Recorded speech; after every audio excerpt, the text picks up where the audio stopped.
काही ही कोंबडी आपली पाहुण्यावर तो काय तर पाहू शकता आपण. आता आलेलो आहे. आता हिला आपण उचलू.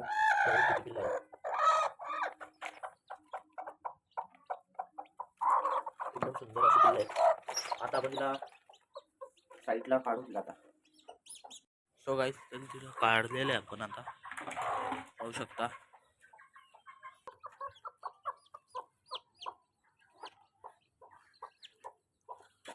पाहू शकता गाईस अशी सुंदर अशी पिल्ले आहेत.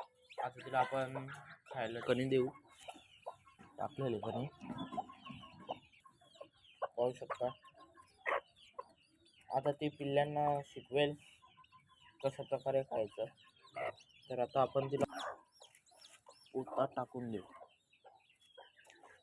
जास्त आवाज येणार नाही त्यामुळे पहिलाच दिवस आहे ना पिल्ल्यांचा त्यामुळे.